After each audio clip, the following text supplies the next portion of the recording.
Lux presents Hollywood.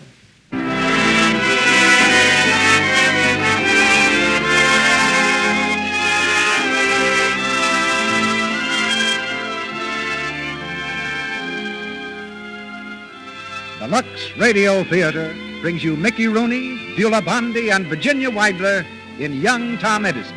Ladies and gentlemen, your producer, Mr. Cecil B. DeMille.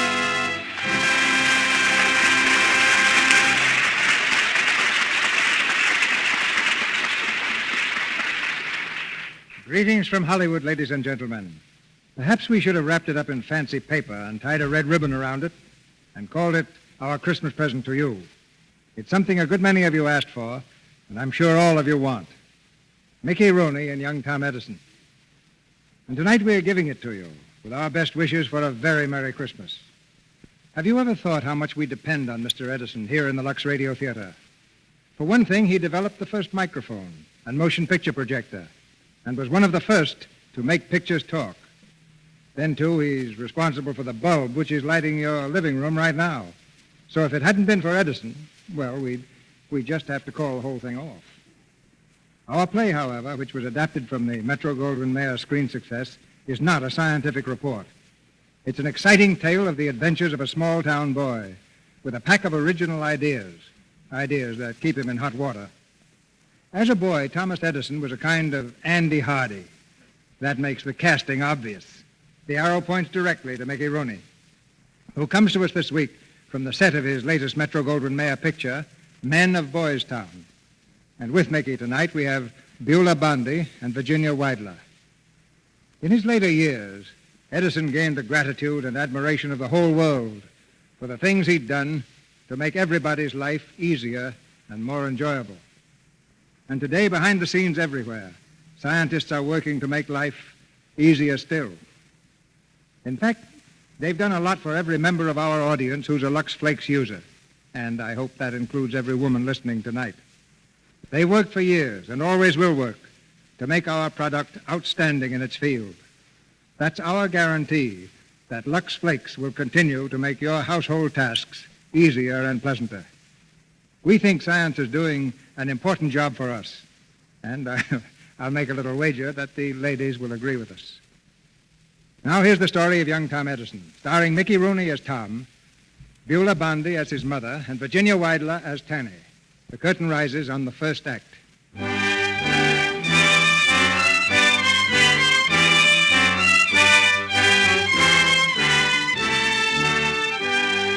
This is a story of triumph. The triumph of a typical American boy who was blessed with three gifts: courage, imagination, and faith. His name might have been John Jones or Bill Smith, but it happened to be Tom Edison.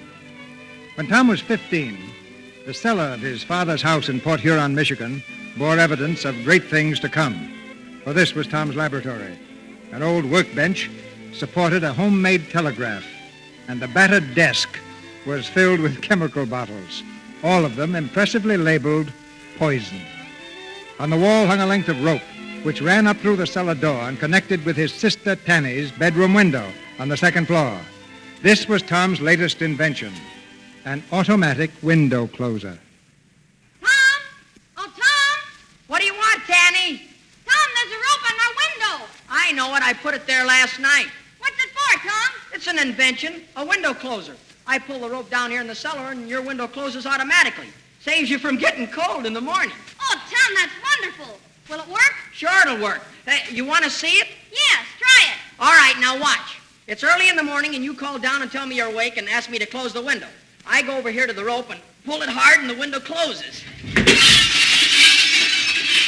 Tom, you broke the window. Yeah, something must have gone wrong. I'll be right up. Tanny, why can't you be more careful? You might have killed somebody slamming a window like that. Tanny didn't do it, Pop. I did. You were down in the cellar. Well, I did it just the same. I pull a string down there, and it closes the window up there. I must have pulled it too hard. I suppose it never occurred to you that the broken glass might have hit someone, cut them badly? No, sir, it didn't. No, it didn't. Come on to breakfast, and take your hands out of your pockets. Yes, sir. I'm sorry, Pop. I haven't got enough on my shoulders without paying for broken windows. Any other father'd warm your pants, am I right? Well, Don't interrupt. Sam, don't. I'm sure he's sorry. After all, it was an accident. Accident. It's always an accident. Now, Sam. All right, children, you'd better hurry or you'll be late for school. Goodbye, Tanny. Bye, Mom. Bye, Father.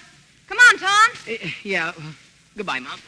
Goodbye, Pop. I'll Watch be over. out for that milk. Oh, Tom. Oh, I guess I knocked it over. I guess you did. I'm sorry. I'll clean it up, Mom. You just sit No, down there. Tom, I'll do it. No, Mom, please. Tom, I the can- coffee. Now what have you done? I didn't see it, Pop. It was right on the edge of the table. Go to school. Go to school before you pull the whole house down. I'm sorry, Pop. Go ahead, Tom. Go ahead. Goodbye. Goodbye, Pop. That boy's a real problem, Nancy. Every time you wake up with a cramp, Sam Edison, you take it out on Tom. I haven't got a cramp, and you pamper him too much. Well, he's a little different from the others. Yes, that's what I'm worried about. He has that Yankee trait of tinkering with useless things. Like the window upstairs. Like that telegraph wire of his that old man Dingle hurt his leg on. If you remember, that cost us $11. Just wasted. You're inclined to be too easy with him, Nancy. If you're not careful, he'll be no good to himself or anybody else. Well, maybe you're right, Sam. You're wiser than I am. Now, Nancy, when you agree with me so easily, it makes me think I'm wrong. No, truly, Sam. I'll handle the boy just as you say. After all, you're his father. Nancy, you're a faker. Yes, maybe I am.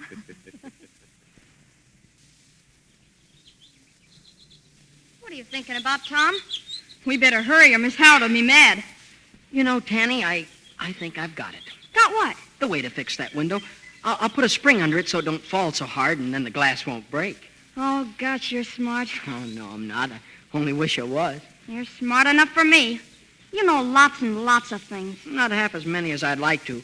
There's so many things I don't know, it scares me. For instance, look at that grass. What makes it green? Why isn't it purple or black or yellow? What becomes of a noise after we can't hear it anymore?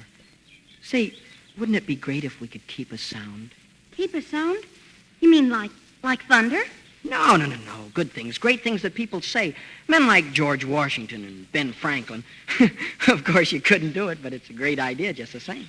Yes, but don't think about it now, Tom. You've got other things to worry about. What things? Oh, just things. What do you mean?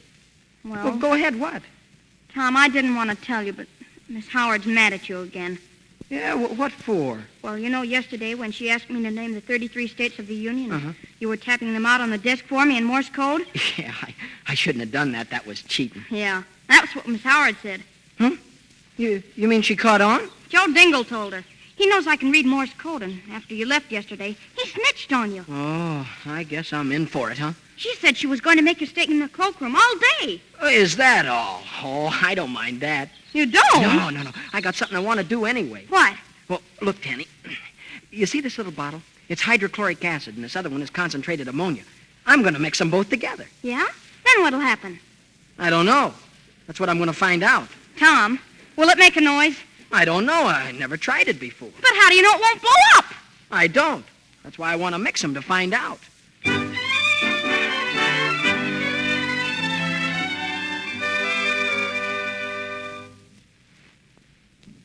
Hydrochloric acid. There, that ought to be enough. Now, concentrated ammonia, just a few drops. Ow!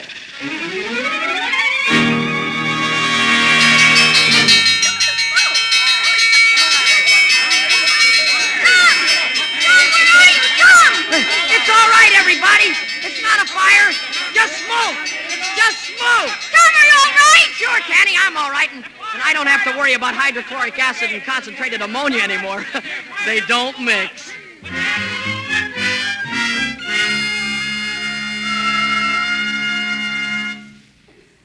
Come in, Miss Howard. Mom, it's Miss Howard, the teacher. Good evening, Mrs. Edison. Good evening. Evening, Miss Howard. Evening. I don't like to disturb you at supper, but I wanted to see you before it got dark. Of course. It isn't safe for a single girl to go walking around at night. Sit down, Miss Howard. Thank you. Is Tom at home? Yes, he's in his room. Then I can speak freely. I'm sorry to be the bearer of unpleasant news, but I suppose you've already heard what happened at school today. Yes, I did. We had a long talk about it, Tom and I, out in the barn. I can assure you it won't happen again. Mr. Edison, I don't believe whipping will help much. I might as well tell you, the school board has refused to accept any responsibility for the further education of your son. You mean he's not to go to school? Just that, Mr. Edison. Of course, if you want to appeal to the school board... I certainly shall appeal to the school board. I wouldn't if I were you. Why not? Because I shall oppose any such appeal. Why? Not only because of what happened today, but because he distracts the other children, gazes out the window, hums and drums on the desk with his fingers. The other day, he wanted to know what a cloud was. Well, he's just inquisitive. He wants to learn things. That's all right, isn't it? In its proper place, yes. But not in the middle of an arithmetic lesson. You don't understand him, that's all. Oh, nobody understands him. Mr. Edison, I don't wish to be unkind, but I suggest that you take the boy to Detroit to see a doctor. There's no question in my mind but that he's addled, sadly addled. How dare you? You're the one that's addled. Now, hold on, Nancy. Compose yourself, please, Mrs. Edison. There's nothing the matter with my Tom that a good teacher can't fix. I taught school in Canada, and I know. You haven't the patience nor the understanding to be a teacher. Well, I never. Tom's a good boy and just as smart as any boy in school. Never did a stupid thing in his life. You're the one that's stupid. Me? Yes, you. Now, Nancy, you'd better go, Miss Howard, before something happens. With pleasure, I assure you. You're just a silly old maid, and you don't have to worry about walking around in the dark. Nobody's going to bother you. Oh! Sam, I'm surprised you didn't defend your son. Didn't seem necessary, Nancy. You were doing a pretty good job. Saying that Tom is addled, that's perfectly ridiculous. She's not the only one, Nancy. The whole town's saying it. Everybody thinks there's something wrong with the boy, especially after today. Oh, Sam, I wish they understood Tom as I do. He's different from other boys. He's looking for causes, not effects. I think he found both today. Where are you going? I'm going to take him something. Now, Nancy, don't pamper him. He has to eat, Sam.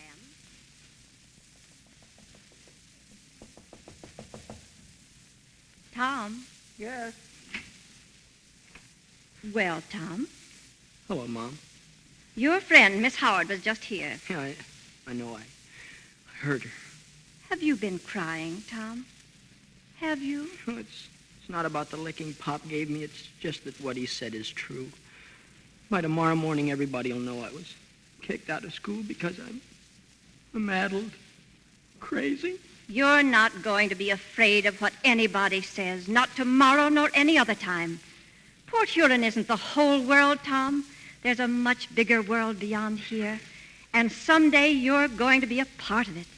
An important part of it. Mom, you know I'm not addled, don't you? Why, of course you're not, dear. Silliest thing I ever heard. But Pop thinks I am. No, he doesn't. I heard him tell you. Shh, your father's just a little upset. Now try not to worry him. He loves you. He loves all of us. All right, Mom. I won't do a thing to bother him. That's a good boy. Now, won't you eat something? I don't feel like it. There's something there you like very much. Look. Apple pie and milk. My favorite. Oh, thanks, Mom.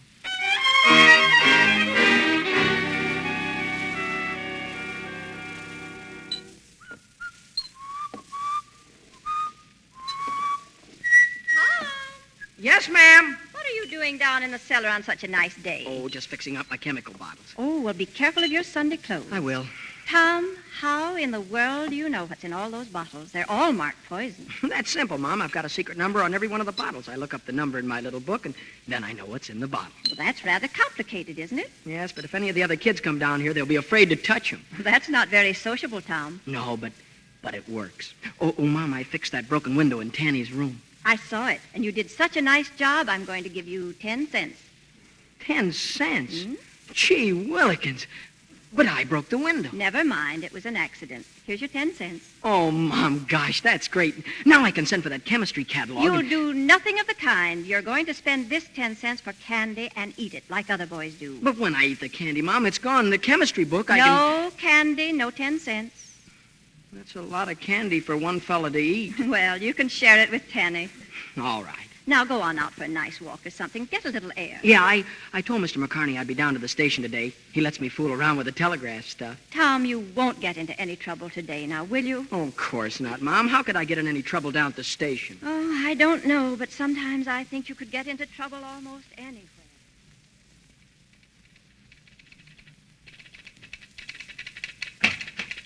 Hello, Mr. McCartney. Well, hello, Tom. Hello, Tanny. Hello. Busy, Mr. McCartney? No, not much doing on Sunday. Sit down.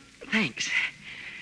It's nice of you to let us come in here, Mr. McCartney. All the other kids are jealous. Well, seems to me, Tom, I owe you a lot more than I'll ever be able to repay. Oh, no. You mean about the time Tom saved your little boy from being run over by the train, Mr. McCartney? I mean just that, Tanny. Danny, stop it. That's all over. Gosh, But you were so brave. Wasn't he, Mr. McCartney? Danny, keep quiet. Now, that's enough. All right, Tom. But you were brave. Mr. McCartney, will you have a piece of maple sugar? No, thanks. Oh, it's all right. I got a lot more in my pocket. Mr. Inchpin gave me a dozen for a dime. Well, don't mind if I do, then. Here you are. Thank you, Tom. Good. Can we look at your telegraph? Wait till number 7 goes by, Tom. That's her coming in now. Tom, look at all the wires. Why do they need wires to telegraph, Tom? Why don't they send messages through the rails? You can't. Rails are grounded. What does that mean? They're short-circuited. Oh, gosh, you're smart. Could you be a telegraph operator, Tom? Like Mr. McCartney? I don't know. I guess so if I kept on practicing. Would you like to be a telegraph operator? Well, sure I would. Only, gosh, there's so many things I'd like to do. Sometimes I'm afraid I'll never get around to all of them. Let's go and watch number 7 come in, huh? All right. You know what I'm going to do someday? I'm going to build a telegraph from my cellar up to your room. You are? Then we can talk back and forth, and nobody will know what we're saying. Secret messages, huh? Like spies. No, like telegraph stations. You'll have your secret call letters, and so will I, and nobody will know what they are. What are my secret call letters? Oh, here. Wait till I get this rock here, and I'll tap it out for you. Now, listen. Dash. Dash. That's TA. Mm-hmm. That's your secret call, TA. Gosh, I've got a telegraph call. I feel like a railroad station. Let's go up and look at the engine, huh? Hey, son, you there. Tom, that man on the train's calling you. Hey, Yes, sir. You calling me? what you got in that bag, son? Maple sugar? Fine. You want to sell me a piece? Oh, yes, sir. For a nickel. All right, hand it up here. Here you are, sir. There's your nickel. How much did this piece cost you, son? A penny. Well, that's a nice little profit. Yes, sir. Hey, Sonny, you got any more? Well, sure I have. Well, bring it in the train. There's a lot of hungry people here. I'll be right there. Penny, I'm going to get on the train. You wait here, huh? Tom, remember what Mom said. Don't get in any trouble now. Oh, don't worry. I'll be right back. Here you are, son. 10 cents. I'll take 2 of them. Yes, sir, right here. Let's have another one, boy. Just a minute, sir. Where's mine? I'm getting it, ma'am. Let's see now. I've only got 4 left. Well, I'll take 2. Here's $1. Can you change No, it? ma'am, I can't. Have you got change, mister? Well, let's see. Please, mister, hurry. The train's going to start. Here I've it got to is. get... Right here you are, ma'am. Here's your change. Wait, are you sure that's right? Yes, ma'am. 90 cents. Excuse me. Oh, yes. Hey, son, I wanted another I'm one. sorry, mister. I can't wait. I've got to... Hey, let me off. Let me off the train. Stop the train. Come back here. Where do you think you're going? Conductor, I've got to get off. Stop the Oh, train. you're too late, son. We're on our way. Oh, please let me go. I've got to get home. Mom! Mister, please, my sister. No. Don't try to jump now. You're on this train. You're going to stay. You can telegraph your sister from Detroit. Detroit. Danny! Tell Mom I won't be home for supper.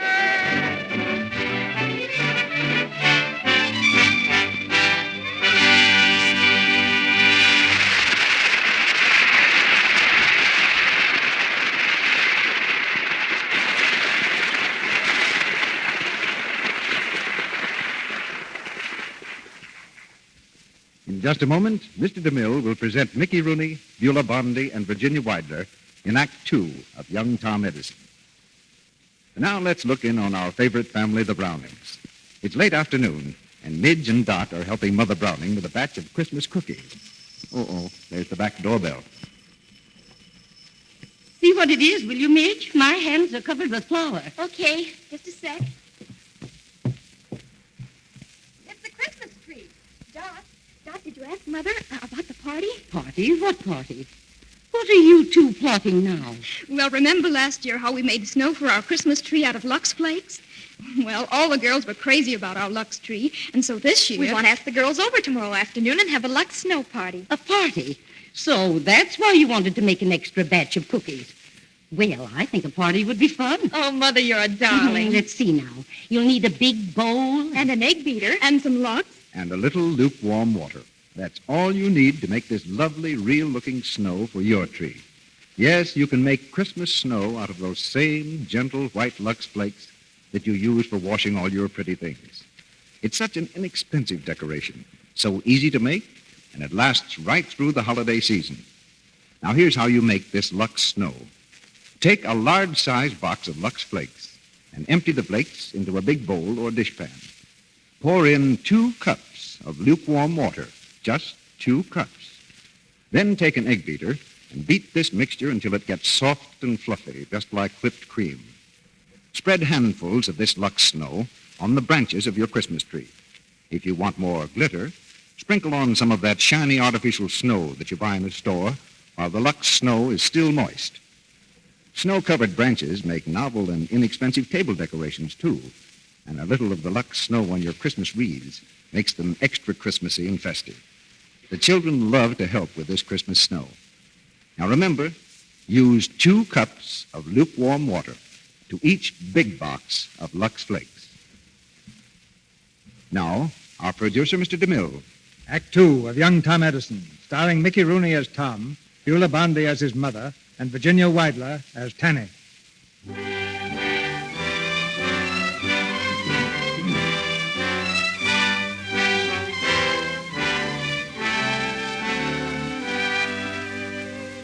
When the train that spirited Tom Edison away returned to Port Huron, a reception committee was waiting for him at the station.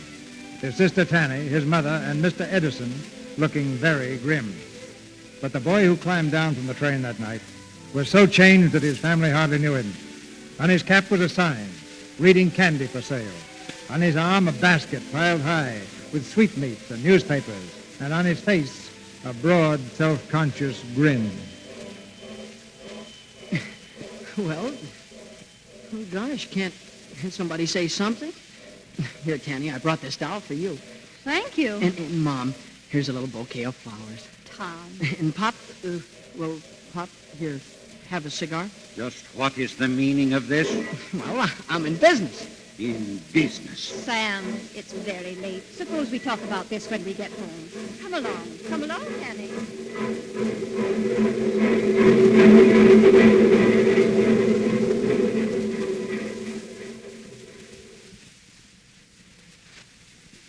Mr. Nelson, he's the conductor, you know. He fixed it up with the railroad, and I bought the basket of merchandise on credit. Mr. Nelson lent me the cap, and I painted the sign myself. Tom, it's beautiful. Huh.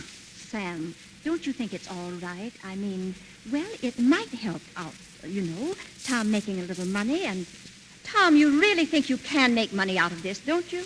Well, no, not an awful lot. Not at first, anyway. But after a while, you can, sure. Huh?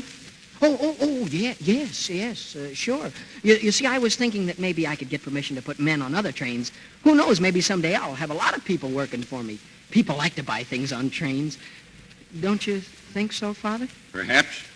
But I hope you don't think you've talked yourself out of a licking. Oh, gee willikers. You've got to be punished for climbing on that train and going away. But that's not fair. I didn't mean to do it. Shh, don't, Tom. Not tonight, anyway, Samuel. Run along, children. I want to talk to your father. Good night, Mom. Night, Pop. Good night. Sam, he only wants to help out. The son of Sam Edison, a peddler. Well, if it keeps him busy till he goes back to school. He can't go back to school. They won't take him. I think they will, Sam. Something tells me there'll come a time when they'll understand him the way we do. We? Yes, Sam. When people find out he's not just a silly boy, that he's almost a man, and that deep down inside of him there's something very real, something very wonderful struggling for expression. Nancy, you don't really think that, do you? I know it, Sam. I'm as sure as can be. I'm not as tolerant as I ought to be, I suppose. Father and son should be closer to each other. Know one another better. Why don't you have a talk with Tom? I think I will, one of these days.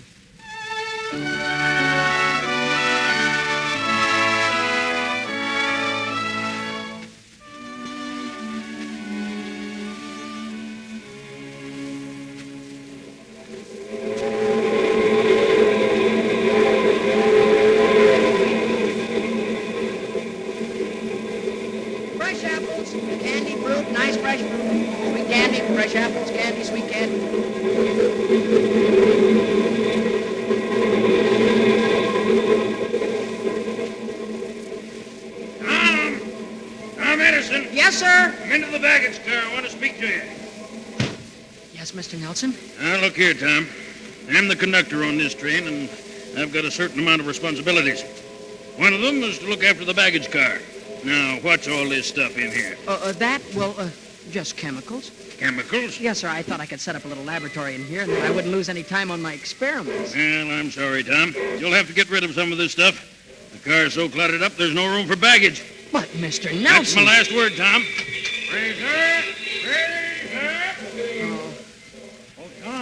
Tom Edison. Oh, here I am, Mr. Hodges' baggage car. Well, I brought it for you, Tom. Oh, the printing press? Yep, here she is. Where's it go? Right in here, Mr. Hodges. You better give me a hand with it. All right.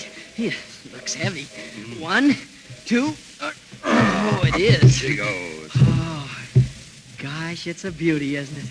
All my life I've wanted to own a printing press.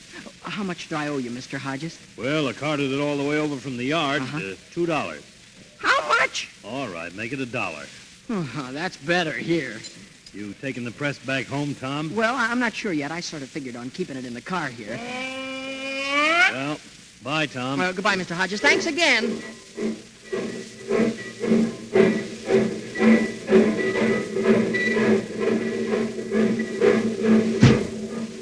Any baggage? Come on and Fraser, Tom. Oh, just one piece, Mr. Nelson. Here. Have a corncob pipe, Mr. Nelson? Huh? Go ahead, take it. Well, thank you, Tom. Thank you. I was thinking about getting a new one.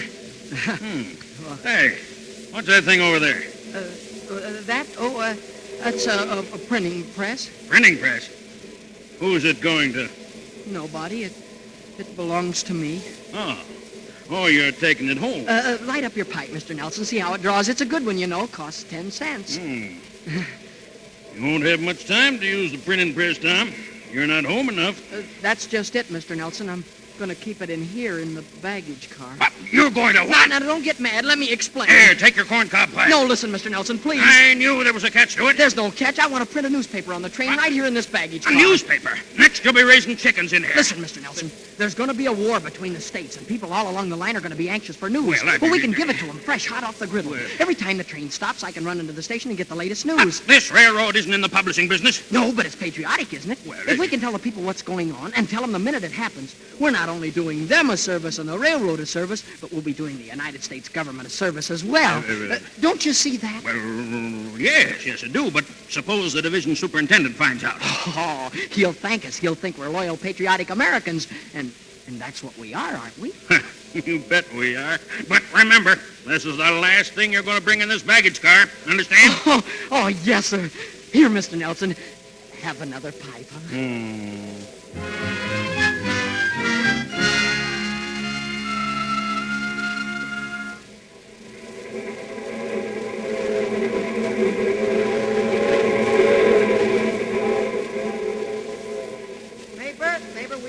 Paper here, McClellan appointed Commander-in-Chief of the Union Army.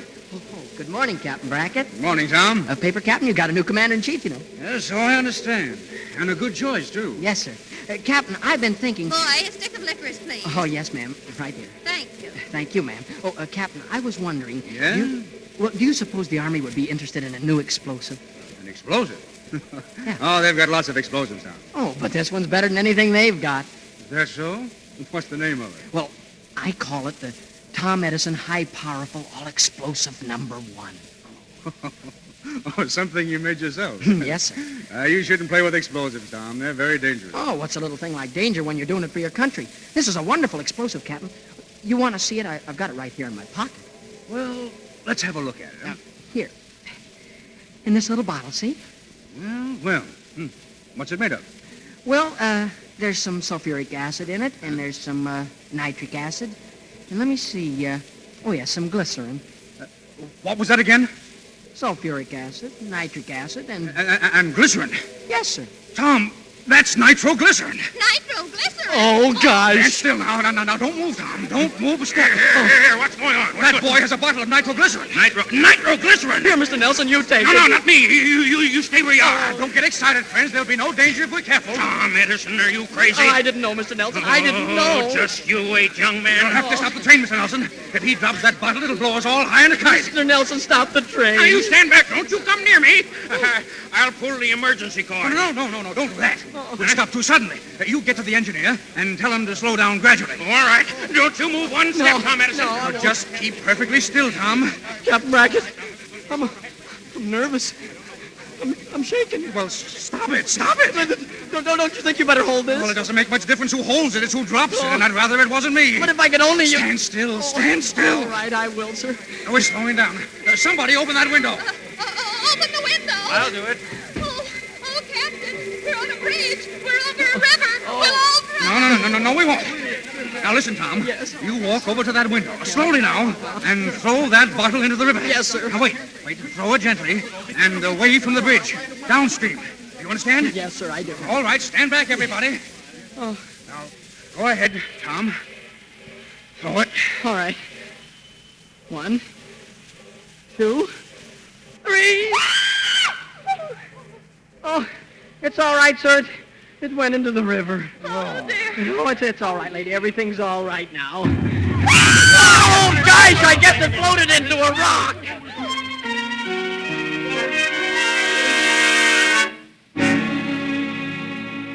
You little fool!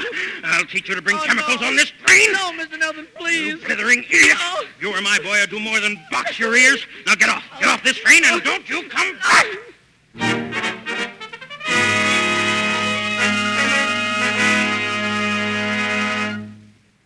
What do you suppose is the matter, Doctor? He says he can't hear out of that ear. We'll just pour a little sweet oil in there. That'll help. Keep your head over on the side, Tom. Yes, Doctor. Mr. Nelson kept hitting him on that ear, Doctor. Oh, you can't blame Mr. Nelson, Mom. It was my fault, the whole thing. Just the same, he shouldn't have struck you. Tom, just think. Your candy and peanuts and oranges, all gone. Oh, that's all right. A fine state of affairs. All you've got to show for your work is an earache. Everything happens for the best, Sam. The way Tom was going, it wouldn't be no time at all before he put the railroad out of business. Oh, hold still. Don't move, Tom. Does it hurt, Tom? What? Does it hurt? Your ear. Oh, a little. Do you think it'll affect his hearing, Doctor? I can't say. Not until the swelling goes down. Sometimes there's nothing like a good box on the ear to sharpen a boy's senses. Eh, Sam? Well, I'll be running along. I'll see you to the door. Oh, by the way, how's that pain in your side, Mrs. Edison? Been bothering you lately? Not a great deal, Doctor. I think it's getting better. Tom. Tom. Oh, yes, sir. There's one thing I shall insist upon from now on. What's that, sir? You're to get rid of those chemicals. Throw them away or dispose of them any way you like. But you're never to bring them in the house again. But why, Father, why? Because I say so, that's why. Oh, that's a fine reason. All right, I'll give you another reason then, since you don't like that one.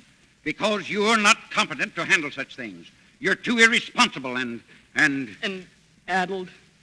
Is that what you mean? Yes, Tom. I'm afraid that's what I mean. And from now on, there'll be no more experiments. You understand? You understand? Yes, sir. Yes, sir.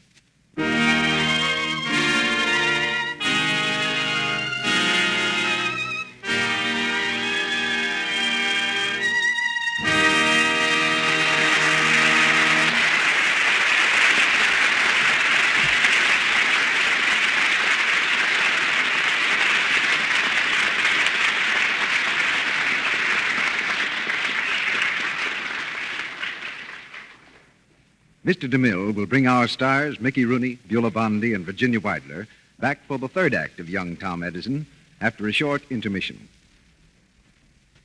Have you ever stopped to think how often old proverbs contradict each other? For instance, too many cooks spoil the broth, yet many hands make light labor. Well, when it comes to preparing that swell Christmas dinner you'll be eating on Wednesday, I imagine most mothers would vote for proverb number 2. Mothers appreciate helping hands at Christmas time, hands that help in a lot of ways, like washing the dishes after dinner. Speaking of dishwashing, here's a cheerful thought. Helping hands needn't ever fear they'll become dishpan hands. There's wonderful new Quick Lux to save you from that. I've told you about the dramatic one-hand tests made by hundreds of women in a laboratory under conditions similar to home dishwashing. The tests were absolutely impartial. Each woman put one hand in Lux suds, her other hand in suds from a different soap for exactly the same time, 20 minutes, 3 times a day, for weeks. All told, 5 popular soaps were tested. At the end of the tests, the Lux hands still looked soft and smooth, while the other hands were red, rough, unattractive. Lux proved kinder to hands than any of the other soaps tested. Now, there's a very simple way you can prove this for yourself. Just change from harsh soaps to new quick Lux for your dishes. You wouldn't wash your face with a harsh laundry soap for even one day. So why expose your hands to such a soap in your dishpan? It's foolish, because new quick Lux is not only gentle, it's thrifty and it's fast.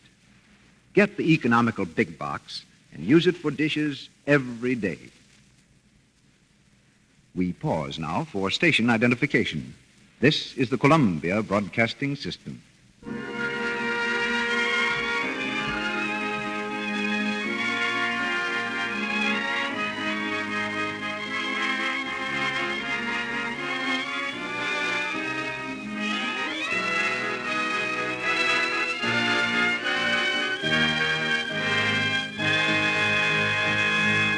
Curtain rises on the third act of Young Tom Edison.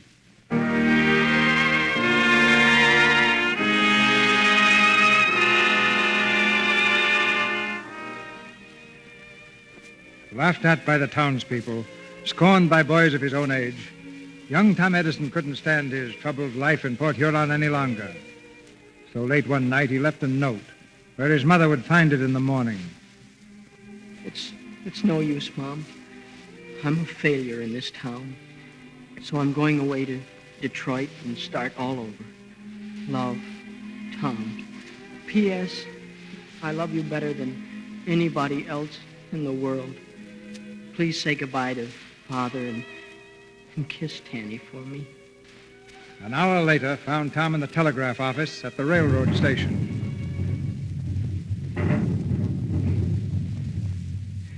And you know I can read and send Morse code as good as, well, almost anybody, Mr. McCarney. Yeah, it's so, Tom. Well, then, would you recommend me for a job? Well, yes, but who's going to hire a 16-year-old boy as a telegraph operator? Maybe somebody will, in Detroit. Detroit? Are you figuring on leaving home? That's just what I'm doing. Does your mother know it? You know you'll break her heart if you go. And I'll break her heart if I stay. Will you lend me some money, Mr. McCartney? Now, hold on, Tom. I'm willing to do almost anything for you, but I'm not going to finance you into breaking your mother's heart. I'm doing it to help her. I've got to get away from this town. Now, look, Tom, why don't you just go as far as Fraser? Have a talk with your brother, Bill. Maybe he can straighten this out. Bill doesn't know anything about it. He'd just make me come back. Mr. McCartney, won't you just lend me enough to get to Detroit? I'll pay you. No, Tom, I won't. All right. That's number 9 coming. I'll ride on the engine with Mr. Miller. Don't be a fool, Tom. A fool. That's what you think of me, just like all the rest of them. Well, I'm going and you're not going to stop me. No, I won't stop you, Tom. But I won't help you either. Tom! Tom! What was that? It sounded like Tanny. No, Tom. Tanny, what are you doing out at this time of night? I found your note, Tom. Tom, you gotta come back. Mama's sick, Tom. Well, what's the matter with her? I don't know, but she's awful sick. Pop left early tonight to go to Fraser.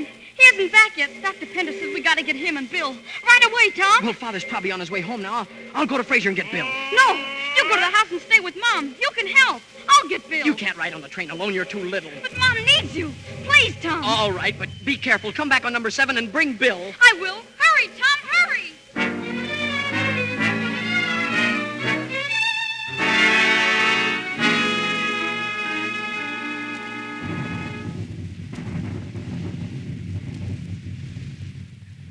Glad you're here, son. Your mother's been worried. Mrs. Edison, Tom's here now. Tom, where were you in all this rain? I was down at the station talking to Mr. McCartney. Take off your shoes, dear. I know they must be soaking wet. Mom. Doctor, what did she say that last? I didn't hear her. Come outside a moment, Tom. Dr. Pender, is she awfully sick? Yes. I should operate immediately. It's her only chance. Well, why don't you? There's no light. I can't perform a delicate operation by lamplight. I can't risk it. But if you don't, what then will she... Now, son, we'll do the best we can, but we'll have to wait. Tom. Go in, son.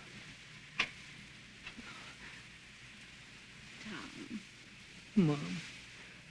Mom, can I do anything? You can help the doctor. Anything he wants. And tell Tanny to go to bed. You're the head of the house now till your father comes home. All right. Mom. Yes, dear. Mom, I was going to run away tonight. Yes, dear. I wrote you a little note. I know, dear. Tom, whenever you're hurt, write a long letter saying exactly what's on your mind. Then read it and tear it up. I was mad at Father. I understand, dear. After all, when a man is hurt, he has to get angry with someone. That's what mothers and fathers are for. I'm never going to leave you as long as I live. Of course you're not. Now, you try to sleep, Mom. I'll be right outside. Dr. Pender, it's dangerous to wait till morning, isn't it? Yes, Tom. Every moment we lose permits the infection to spread further.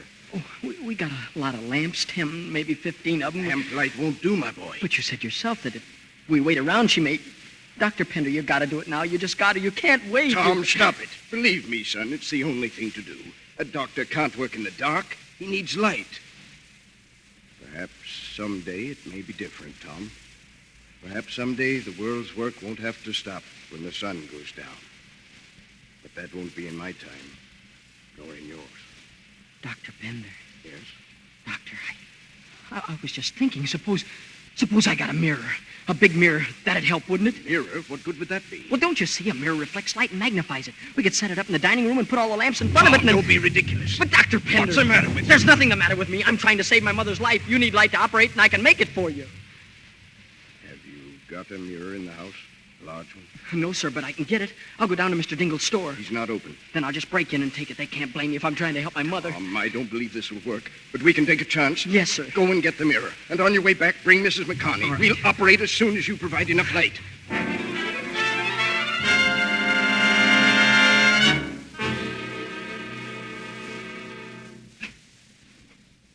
Doctor, is it over? Did you operate? Yes, Tom, we did. Well, is she... Oh, tell me. You'll know very soon now, Tom. But I'm pretty sure that she'll be all right. Oh, gosh. Thanks, Doctor. Don't thank me. You saved your mother's life, Tom.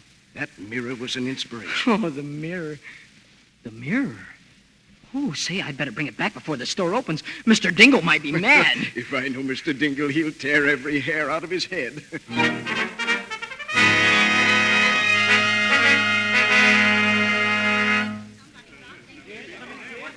Burglars, thieves, I've been robbed. They broke in that door right there, see? What did they steal, Mr. Dingle? Well, they steal just a special looking glass imported from New York. I'd like to get my hands on him, that's all. Oh, excuse me.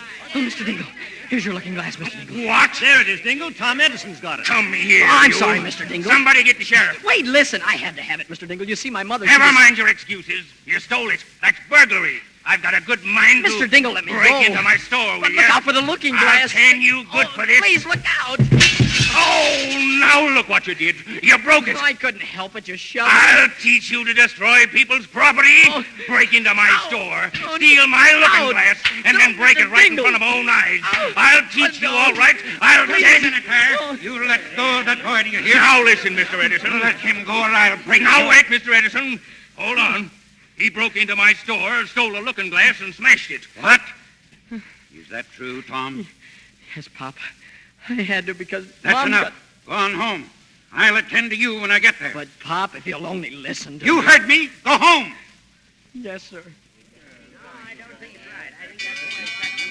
Say, what's that about? Something must have happened. I don't see any smoke. Can't be a fire. There's Ed Hodges running up from the station. Hey, Ed! What's the matter, Ed? The bridge is out. What did he say? What's that, Ed? The bridge is out. The storm last night gave way 10 minutes ago. You mean the railroad bridge? That's right. The whole trestle's gone to the gully 10 miles up the line. Number 7's due to pass there any minute. Number 7? Wait, that's the train Fanny is on. Number 7. Tom, come back here. Pop, I've got to go down to the station. Tom. No, we've got to do it. Come on, let's work right down there. Number 7.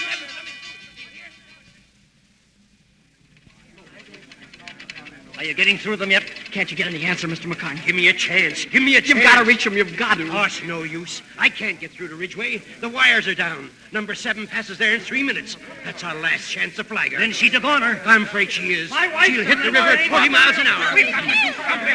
Quiet! Quiet! Please! Now, if you could get across the river, you might No be... chance, Mac. That'll take hours. Mr. McCartney, listen. Not now, Tom, not now. But maybe I can help. I've got an Leave me idea. alone, Tom. Can't you see I'm busy? Get out of here and let us alone. I won't. My sister and brother are on that train. I've got as much right as anybody else to be here. Is that so? Go on home. No, please, listen. I can send a message to the train. The wires are down, and he can send a message to the train. But I don't need any wires. Tom, get out of this office. Go on. Just let him alone. He's got work to do. Mr. Miller! Mr. Miller! Any news, Tom? No, Mr. Miller. Can I come up in the engine with you? Not now, Tom. They may move me out of here any minute. Please! Now, Tom, listen, get off this engine. Mr. Miller, I can stop number 7 if you'll only let me. Well, go ahead and stop it. Only get off of here. But please, listen. I can send a message with that whistle. With what? With your engine whistle. Watch. Take your hand off that cord. But I can send Morse code. Listen. Morse code? Say, what's that you're saying now? I'm spelling out danger. They might hear it on number 7 and stop the train. Who's blowing that whistle? I am, Mr. McCartney. That might work. That's what I've been trying to tell you. How can it work? It's code. Who's going to read it? Tanny's on the train, my sister. She's only a little girl. But she understands code. You know she does, Mr. McCartney. Yeah, she does. I suppose she's sitting in the train just waiting. She'll hear for it. you to- She's got her own call letters, T.A. Please, Mr. McCartney, let me try it. All right, we got to do something. Miller, get your engine moving. Run down as close as you can to that bridge in a hurry. Tom, you keep on that whistle. I can't leave my station. Go ahead, and good luck. Thanks, Mr. McCartney. All right, Tom, we're pretty close to the bridge. They ought to be able to hear us from here. I'm ready. All right. T, A, T, A, D, A, N, G, E, R. Oh, Kenny, listen. Please listen. T, A, T, A.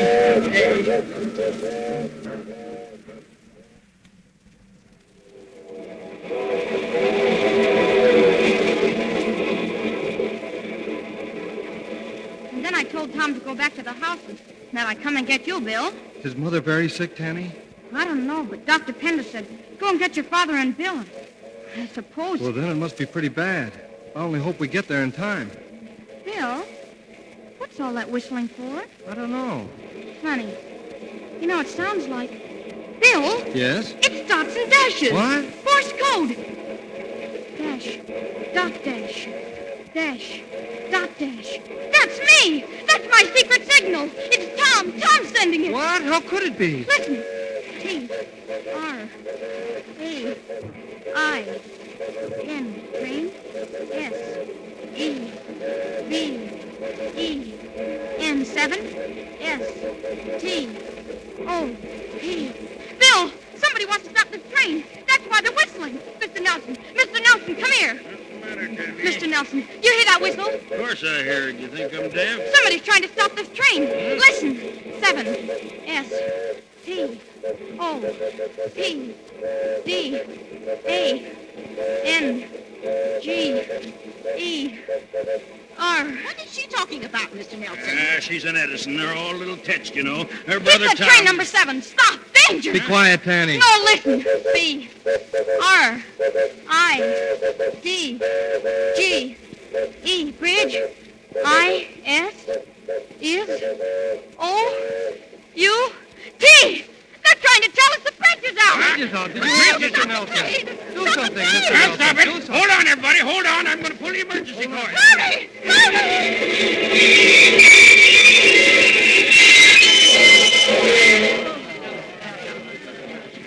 Bill, we stopped. Let me at that window. We stopped all right. About 20 feet from the washout.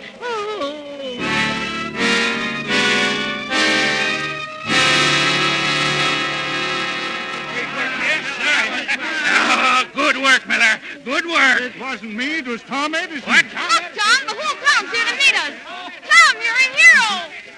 I didn't do it. Tanny stopped the train. I only blew the whistle. Never mind, my boy. There's glory enough for both of you. Now, what do you think of my brother, Mr. Nelson? Finest lad I know. I said it before, and I'll say it again. Finest lad I know. Tom. Oh, hello, Pop. Tom, I'm proud of you. Oh, Tanny's the one, Father. I don't mean only this. I mean the looking glass and the lamps and your mother. Oh, how is she? Is she going to be all right? She's going to be fine. Oh, Why didn't you tell me about the looking glass? you wouldn't let me. That's right. I wouldn't. Sorry about that. Hereafter, Tom, maybe I'll learn to listen to you a little more carefully.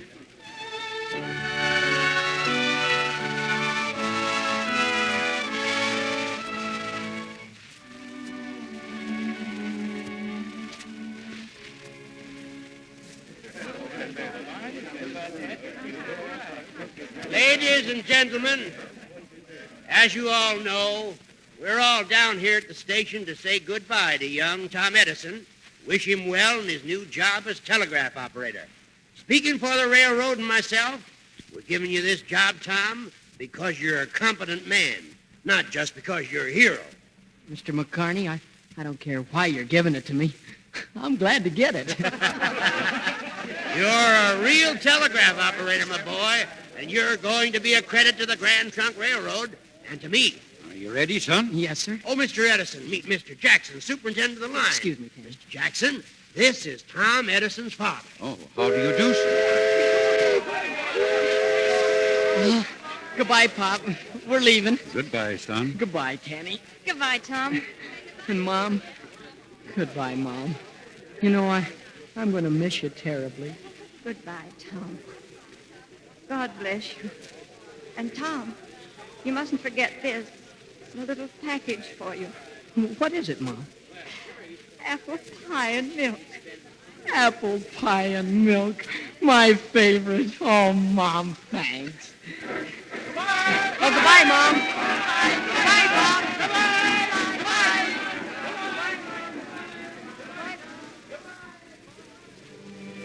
Well, Sam, there goes our boy.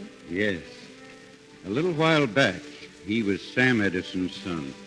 Now I'm Tom Edison's father. And you know, I like it.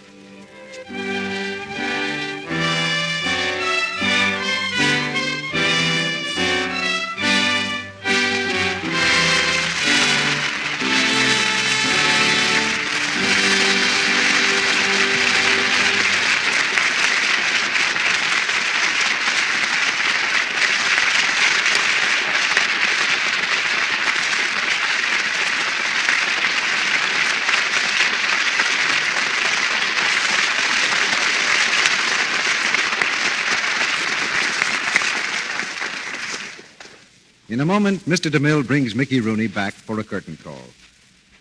And now, since we've reached the night before Christmas, I've asked Blue Silvers to play for you an old Welsh Christmas tune which I've always liked.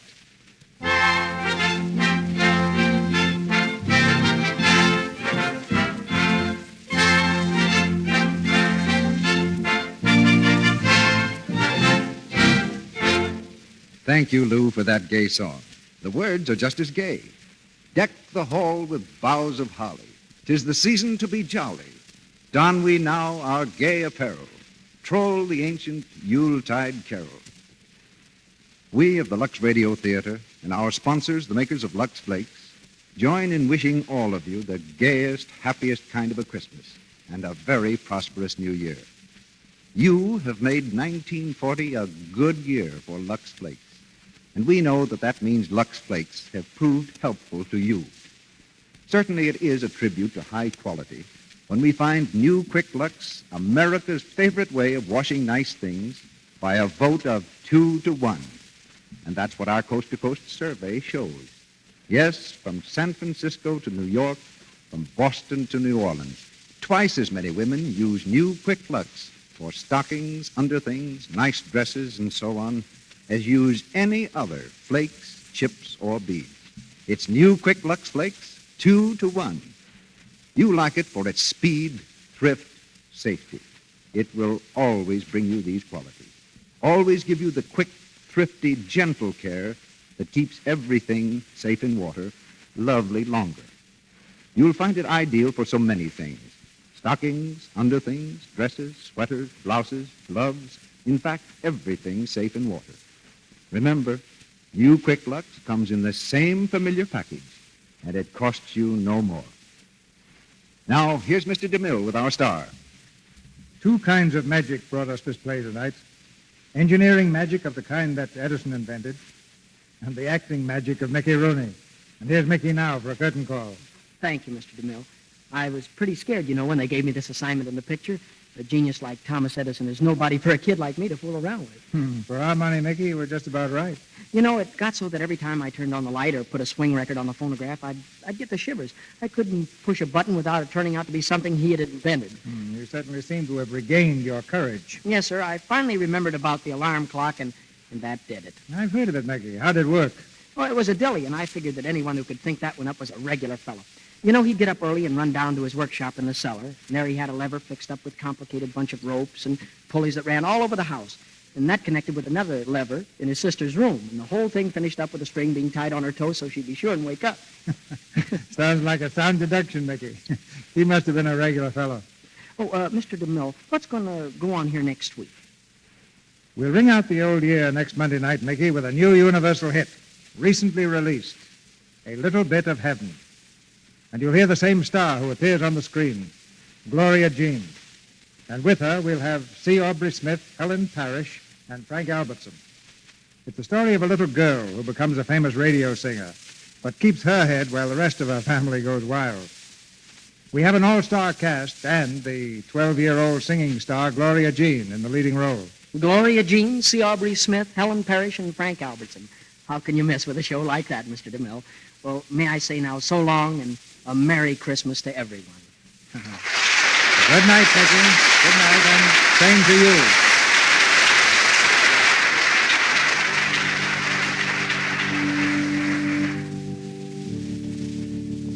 Before we meet again in this theater next week, the most joyful day of the year will have come and gone.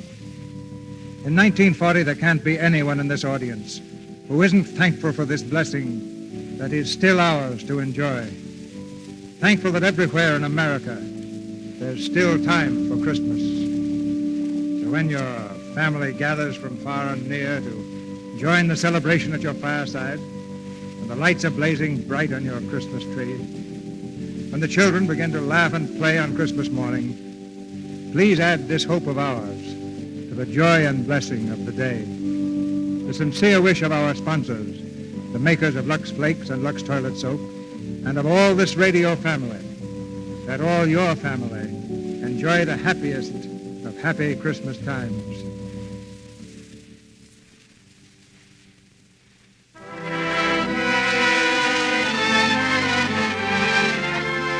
Our sponsors join me in inviting you to be with us again next Monday night when the Lux Radio Theatre presents Gloria Jean, C. Aubrey Smith, Helen Parrish, and Frank Albertson in A Little Bit of Heaven. This is Cecil B. DeMille saying good night to you from Hollywood.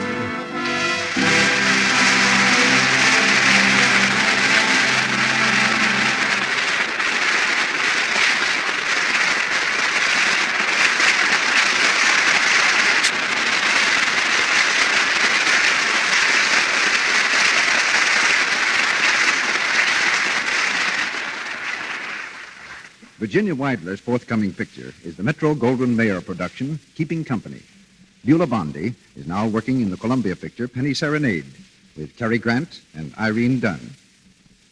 Heard in tonight's play were Griff Barnett as Mr. Edison, Lou Merrill as Mr. Nelson, Earl Ross as Mr. McCarney, Warren Ash as Captain Brackett, Arthur Q. Bryan as Hodges, Stanley Farrar as Dr. Pender, Noreen Gamil as Miss Howard, Jack Lewis as Miller, Clarence Strait as Bill, Charles Seal as Dingle, and Celeste Rush and Philip Steed.